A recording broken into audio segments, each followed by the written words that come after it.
Pour cette édition du soir, le titre. Publication officielle de la liste des médias reconnus par l'État, CNTV, 7TV et le quotidien dans le lot. Grand prix du chef de l'État pour l'enseignant Barambeng Sacré. Le professeur d'histoire et de géographie à Louga invite les autorités à améliorer les conditions d'études pour parvenir à l'excellence.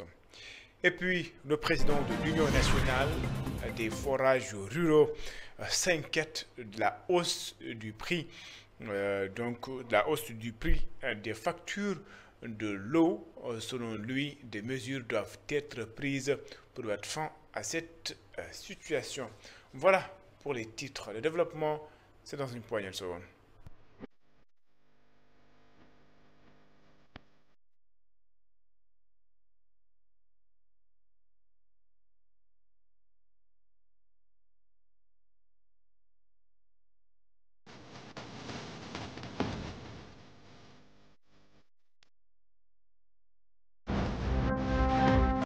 J'ai instruit le gouvernement. Grand prix du chef de l'État pour l'enseignant. Le président de la République annonce plusieurs chantiers dans le secteur de l'éducation. Bassirou Diomaye Faye veut une transformation du système de l'éducation nationale et une révalorisation de la fonction de l'enseignant. Le chef de l'État rend ainsi hommage aux professionnels de la CRE. Le chef de l'État que je vous propose d'écouter, il est ici au micro de Mafalfal. J'ai instruit le gouvernement de procéder à la transformation de notre système d'éducation et de formation, tant dans son modèle organisationnel et ses méthodes, que dans ses curricula afin de bâtir une véritable société éducative. Il s'agit de bâtir une société éducative dans laquelle toutes les composantes se reconnaissent et contribuent à la formation d'un Sénégalais enraciné dans ses valeurs civilisationnelles fortes, endogènes et africaines, tout en étant apte à relever les défis du présent et de l'avenir d'une humanité en mutation continue et accélérée. Dans cette dynamique, la revalorisation de la fonction enseignante s'impose comme un impératif majeur et un levier stratégique au cœur de l'agenda national de transformation tel qu'il est inscrit dans la vision Sénégal 2050. L'instauration du Grand Prix du chef de l'État pour l'enseignant illustre la volonté du peuple sénégalais de magnifier l'apport multiforme et ô combien décisif de la corporation enseignante dans l'œuvre de construction nationale. Par ce prix, la nation consacre sa reconnaissance aux efforts immenses des enseignantes et enseignants partout à travers le pays. Nous restons dans le cadre de cet événement. Le ministre de l'Éducation nationale magnifie également l'événement pour Moustapha Guirassy. L'État s'est engagé pour une éducation de qualité. Cette distinction témoigne, selon lui, de la volonté du gouvernement de porter haut la fonction de l'enseignant. Moustapha Mamba Guirassy est également interrogé par Mafalfal. Nous parlons de transformation, nous parlons de projets de transformation systémique. L'État et le gouvernement doivent absolument ou doivent tout faire pour ramener donc l'enseignant au cœur du système. Et le chef de l'État l'a rappelé et il est en train d'œuvrer dans ce sens. Le gouvernement est en train d'œuvrer dans ce sens. Voilà ce que nous retenons de cette grande cérémonie qui a été un grand succès. Succès aussi à partir des discours du chef de l'État, de ce qu'il a annoncé, de sa détermination à accompagner donc l'enseignant. Succès à partir aussi des prestations. L'artiste qui a montré justement cet hommage pictural qui a été réalisé par le grand artiste Boubou Design, qui partit du néant, partit de rien du tout et à l'envers pour après, in fine, transformer positivement et offrir quelque chose de bon et de beau. Et voilà ce qui est attendu donc de nos enseignants. Nous avons vu aussi la pièce de théâtre. L'enseignant, sa mission. Un enfant en situation de handicap, un enfant qui a des difficultés parce que les parents, parce que sa situation sociale, tous les talents qui ont pu être révélés justement à partir des habiletés, des compétences de l'enseignant, il finit par créer un petit monde qui fera notre pays, qui fera donc notre nation. Voilà, la prospérité, elle sera intimement liée donc à cette fonction enseignante. Voilà ce qui était célébré aujourd'hui et globalement donc une cérémonie qui s'est très bien passée. Bara Mbeng sacré donc lors de cette édition de 2025, la 3e édition donc du Grand Prix du chef de l'État, le professeur d'histoire et de géographie.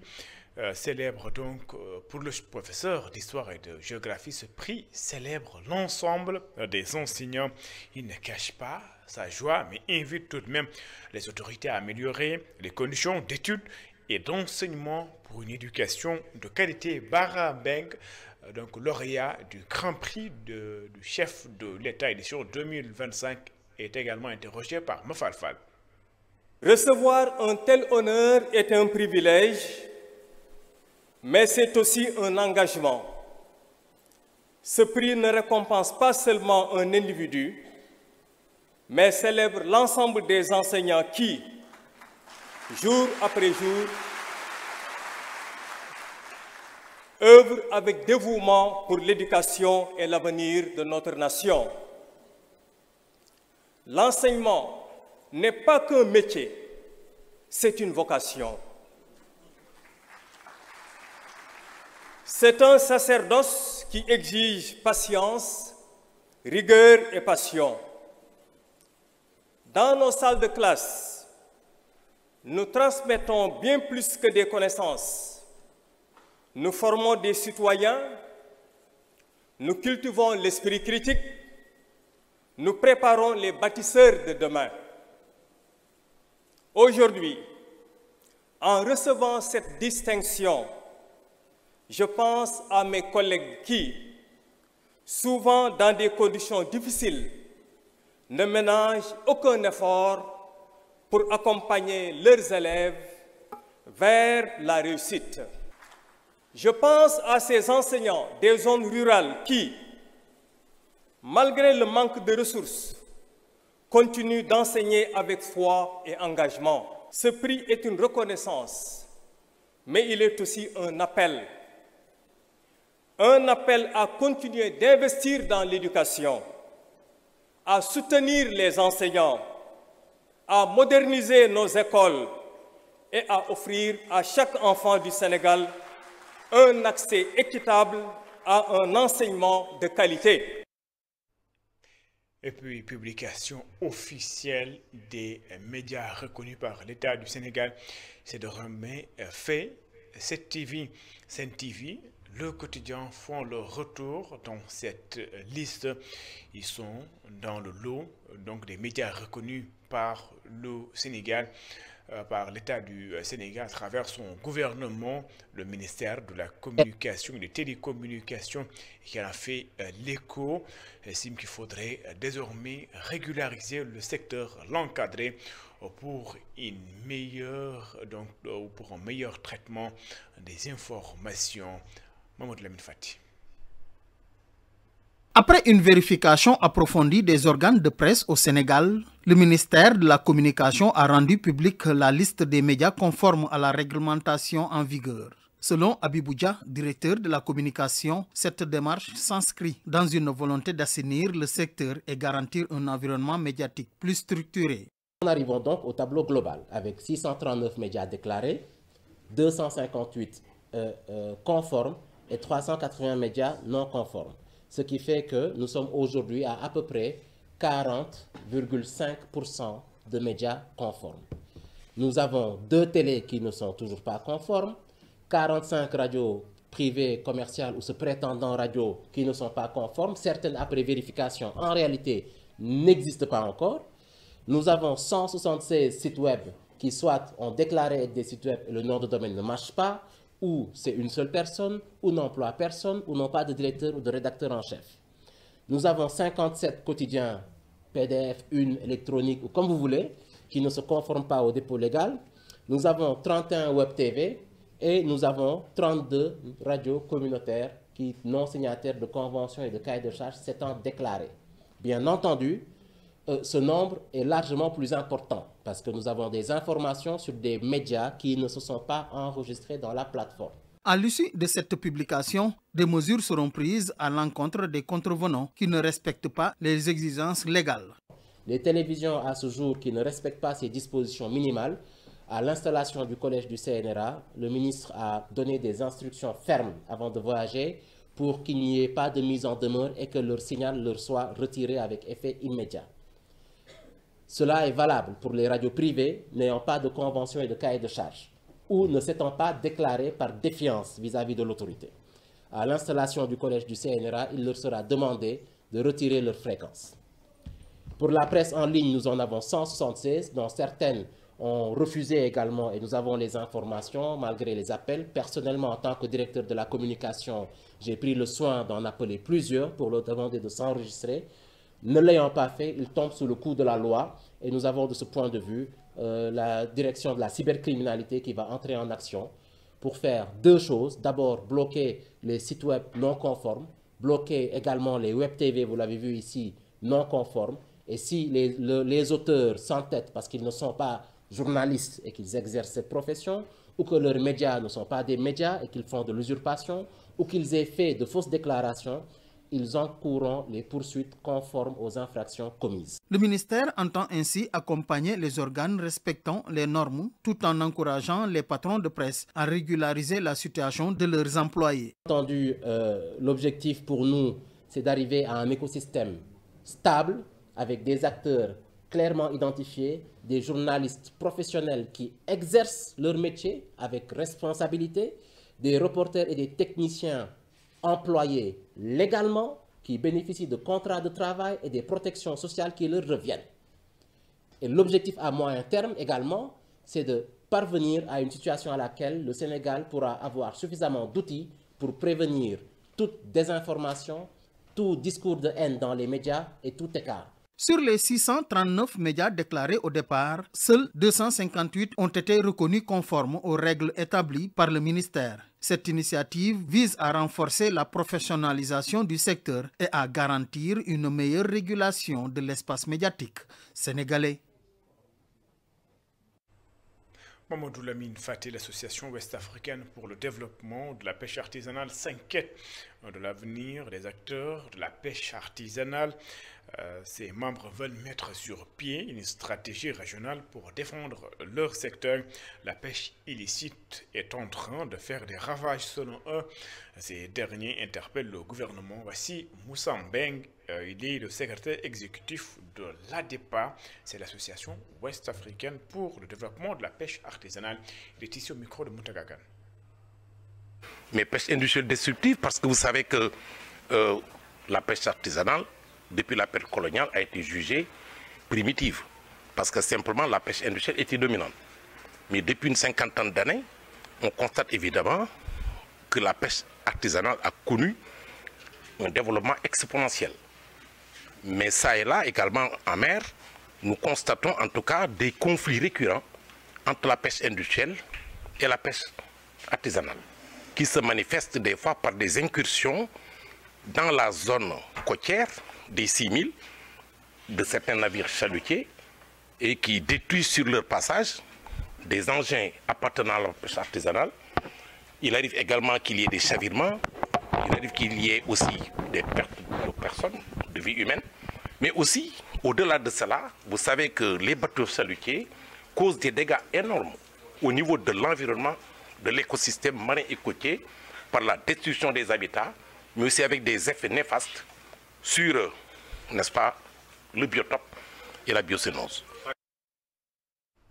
Réduction du taux de mortalité maternelle et infantile. Le Sénégal Bon élève en Afrique de l'Ouest, le pays doit cependant redoubler les efforts pour masquer les disparités au sud du pays. La région de Kolda, par exemple, continue donc de maintenir les indicateurs au rouge malgré les efforts des collectivités territoriales. Le 3 Cap Santé plaide pour la synergie d'action et pour donc la synergie d'action pour baisser le taux de mortalité maternelle et infantile. N'est-ce pas, Sidou Diatta? Selon le rapport de l'OMS, l'Afrique de l'Ouest continue d'enregistrer le taux de mortalité maternelle et infantile le plus élevé par rapport à certaines parties du globe. Plus de 153 décès sur 100 000 naissances, la situation reste alarmante, quand bien même que le Sénégal figure sur la liste des meilleurs élèves pour la réduction du taux à moins de 70 décès sur 100 000 naissances. La mortalité maternelle et infantile, il faut noter qu'il y a eu des progrès. Le Sénégal s'est distingué comme étant un des meilleurs élèves de la région ouest africaine en termes de progression. Mais lorsqu'on compare avec les pays développés, on est loin des chiffres fixés par le développement durable, puisqu'on doit être à moins de 110 décès pour 100 000 naissances. Les dernières statistiques montrent encore une fois qu'il reste beaucoup d'efforts à faire. Il y a encore trop de femmes qui décèdent en couche pendant la grossesse ou après, 153 pour 100 000 naissances, et encore trop d'enfants qui décèdent. Le Sénégal est sur une bonne dynamique certes, mais les données obtenues et illustrées sur différents rapports mettent en évidence des disparités. Dans certaines régions telles Kolda, les indicateurs sont toujours au rouge. C'est vrai, la dynamique est bonne, mais il y a encore des efforts à faire dans notre sous-région, au Sénégal, dans le sud du pays, notamment à Kolda. Et donc c'est la raison pour laquelle nous avons choisi de nous unir avec les élus locaux, les différentes organisations de la société civile pour mutualiser nos efforts. Pourtant, beaucoup de collectivités locales se battent et font du mieux qu'elles peuvent pour ramener les indicateurs au vert. Actuellement, nous avons 2 postes de santé au niveau de la commune de Dinguira qui sont fonctionnels. Ça réduit le taux des femmes qui fréquentent les structures sanitaires gambiennes. Notre priorité était de relever le plateau médical du poste de santé. En dehors de cela, nous avons mis sur place 2 cases de santé au niveau de Tabassé, une case de santé bien construite et équipée par des partenaires, et une autre case de santé à Sarasona qui vient d'être terminée, qui a été construite par la mairie. Et notre combat était quoi? Avoir un centre de santé. Et Alhamdoulilah Dabo est ici en centre de santé secondaire. Moi, dans ma commune de Kéréwan, en 2014, j'ai trouvé que 2 postes de santé. Actuellement, on est à 7 postes de santé. Et puis la commune a fait des efforts extraordinaires en recrutant des ICP, des sages-femmes, en recrutant des matrones et des ASC. Des efforts souvent peu vulgarisés. Le 3 Cap Santé compte désormais apporter des correctifs pour mieux accompagner les collectivités locales dans la consolidation des acquis. Les communes financent beaucoup dans le domaine de la santé, mais on ne recense pas les données. Ce n'est pas capitalisé. Un maire, quand vous venez dans sa commune, vous le demandez, il ne parle que des réalisations, mais il ne parle pas des investissements des collectivités dans le domaine de la santé et dans le domaine de l'éducation. Nous, en tant que l'UAL, l'objectif en termes primés, les communes qui sont vraiment distinguées dans ce domaine, et les accompagner à avoir des financements directs à partir des ONG dans le cadre de la santé maternelle. Garantir le développement durable, c'est d'abord miser sur la synergie des actions et investir davantage sur la santé de la mère et de l'enfant. C'est pourquoi le cadre de concertation, de coordination des organisations de la société civile pour le plaidoyer en matière de santé au Sénégal, 3 Cap Santé, plaide pour le transfert de moyens beaucoup plus conséquents aux collectivités territoriales. Seydou Diatta, 12 893 ménages sous la menace d'une insécurité alimentaire dans la région de Kaffrine, le département de Malem Hodar, le plus touché. Le chef du bureau régional de la sécurité alimentaire invite les autorités à agir. Je vous propose de suivre ces explications. Il s'appelle Daouda Badji, il est ici au micro de Boubacar Falbo. Les 4 départements sont tous en phase courante, c'est-à-dire la période actuelle, en sous-pression, mais le département de Malem Hodar sera en période de soudure, c'est-à-dire au mois de juin, juillet, août. Cette période, c'est la période marquée par les débuts d'agriculture, de semis. Les ménages seront caractérisés par des épuisements des stocks alimentaires. Et cette année, les productions ont baissé, principalement l'arachide, les cultures de rente, le niébé, et les cultures vivrières, que ce soit le maïs, le mil ou le sorgho.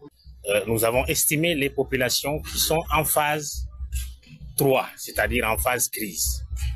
Et ces populations représentent 12 393 ménages dans la région, à peu près 128 000 personnes qui devraient être assistées.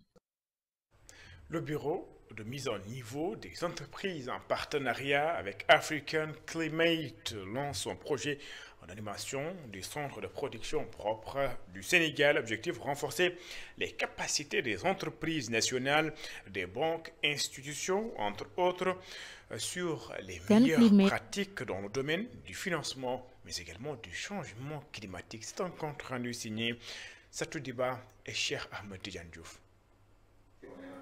Le bureau de mise à niveau, en partenariat avec African Climate Foundation, veut renforcer les capacités des entreprises nationales, des banques et institutions financières et des acteurs institutionnels sur les meilleures pratiques dans le domaine du financement durable et du changement climatique.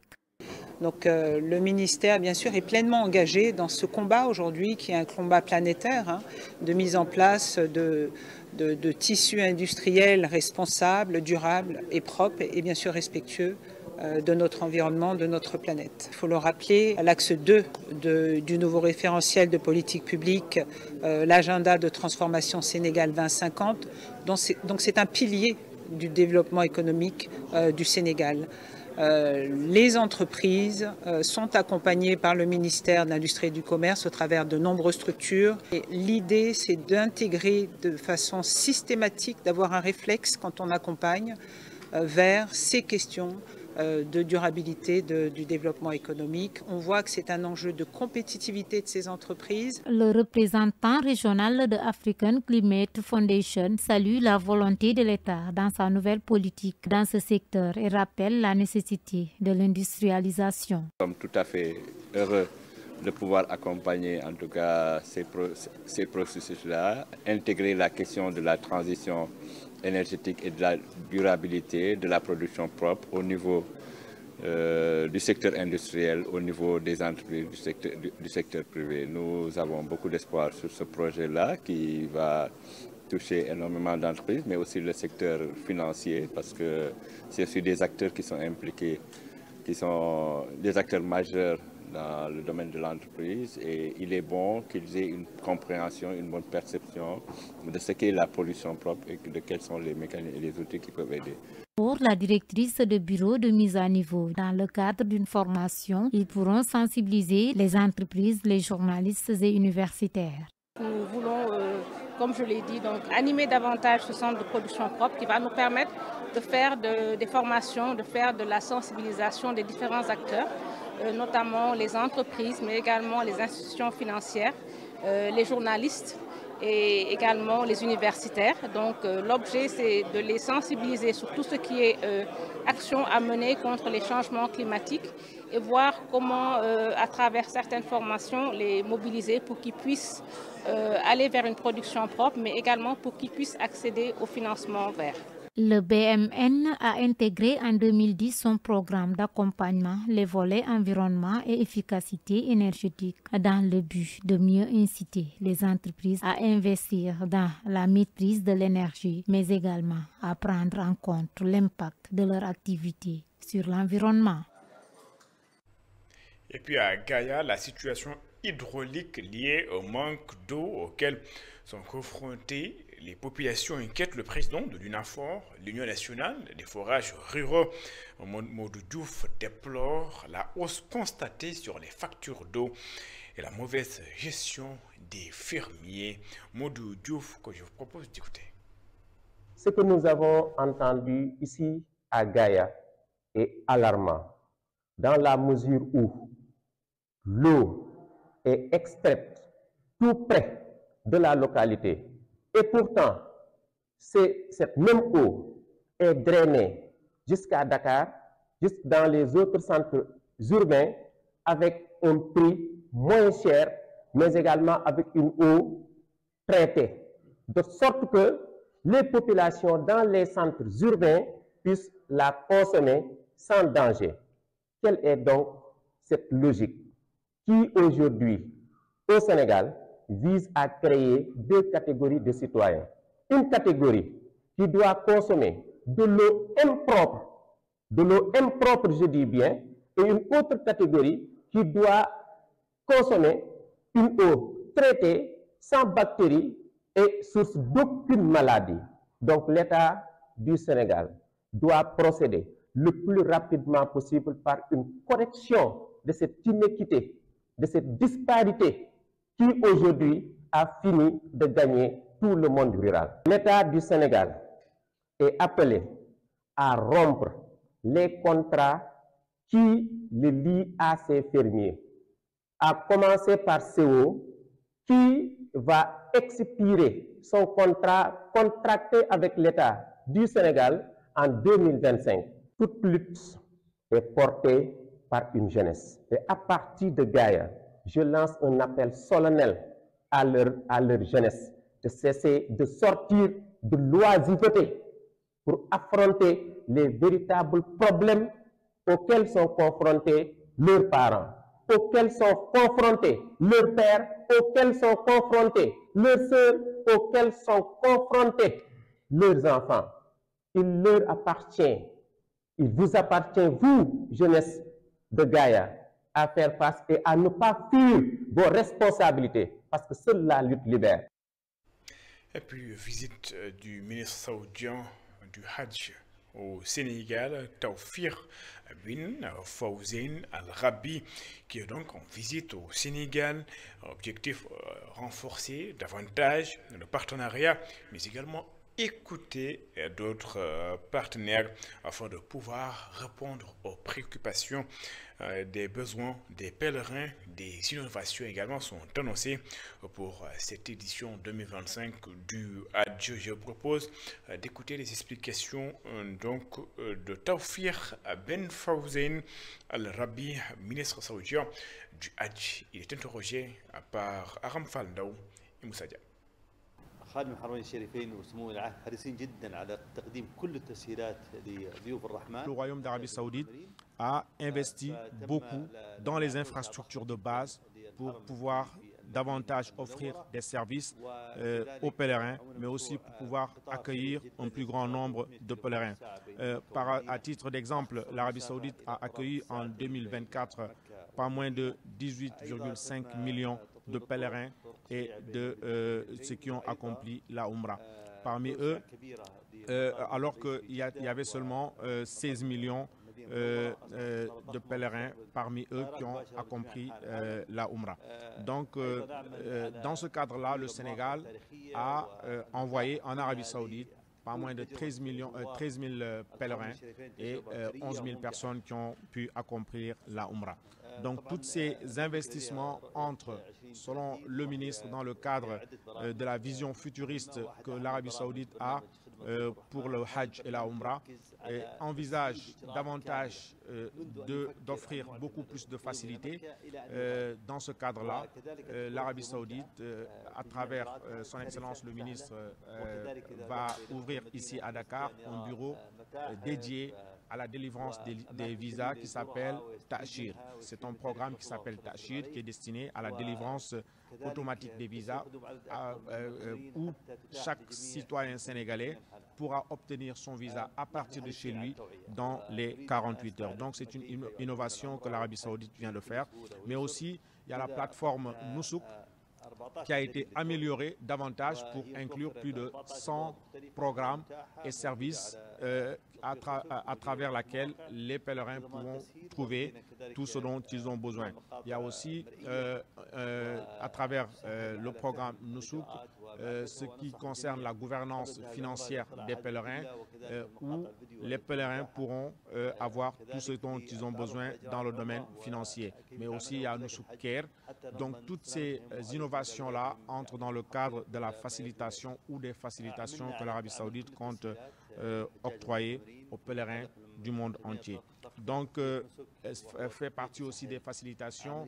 Le TGV qui a été mis en place entre la Mecque et Médine, ce TGV-là a été investi à hauteur de 60 milliards de rials pour simplement faciliter le déplacement des pèlerins entre la Mecque et Médine. بطاقة هوية الحاج حتى نضمن تقديم الخدمات له وتسهيل وصوله إلى جميع الخدمات التي يحتاجها. 6 février, la date vous dit forcément quelque chose. 6 février 2022, 6 février 2025, le Sénégal, sacré champion d'Afrique il y a 3 ans de cela, des moments de joie et d'histoire qui ont marqué et rythmé le football sénégalais avec ce sacre, ce premier sacre de l'histoire de l'équipe nationale du Sénégal, avec à sa tête un certain Alioune Cissé.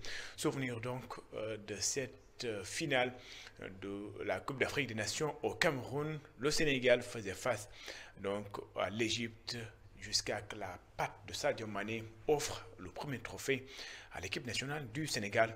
Reste, vous le savez. D'ailleurs, c'est tellement cette note de sport qui me fait cette édition. Merci de l'avoir suivi. Excellente suite de programmes sur les antennes d'ITV. Au revoir.